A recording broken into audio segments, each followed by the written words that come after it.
lalu apalagi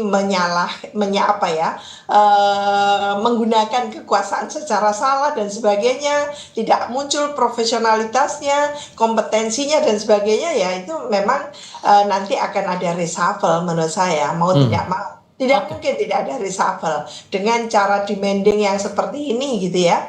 Pasti akan ada reshuffle, dan apalagi dengan memimpin orkestrasi yang sangat besar seperti itu. Oke, ditahan dulu di situ Bu Wi, mohon maaf. Ya. Ini kami akan tunjukkan visual terbaru di sekitar Akademi Militer Magelang, Jawa Tengah. Presiden Prabowo Subianto sudah tiba di sana untuk memulai hari pertama dari pembekalan lanjutan terhadap para menteri di Akademi Militer.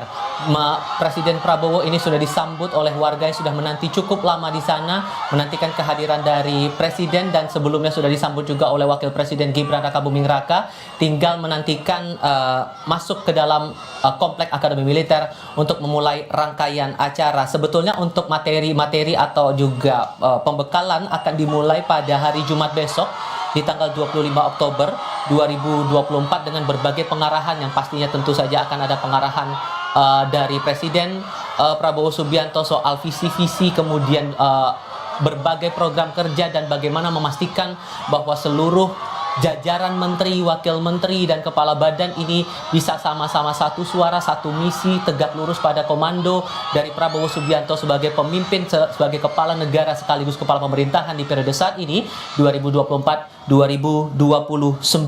Beberapa poin yang tadi juga sempat dibahas adalah masalah pencegahan korupsi, kemudian bagaimana masalah perencanaan pembangunan, perancangan anggaran, dan pelaksanaan birokrasi. Seluruh rangkaian ini menjadi bagian lanjutan. Kalau kita ingat lagi sebelum masa pembekalan ini di Akademi Militer yang dimulai pada hari ini, kita ingat juga waktu itu sempat ada pembekalan juga yang dilakukan terhadap para menteri, wakil menteri, dan juga beberapa tokoh lain. Waktu itu statusnya masih sebagai calon begitu bagi para tokoh yang kemudian akan dibawa menuju ke Kabinet Merah Putih bagi mereka yang sudah dilantik pada tanggal 21 Oktober 2024 dalam periode 21 hingga 22 Oktober 2024, kemudian dilakukan pembekalan lanjutan dan berlangsung sampai dengan saat ini. Warga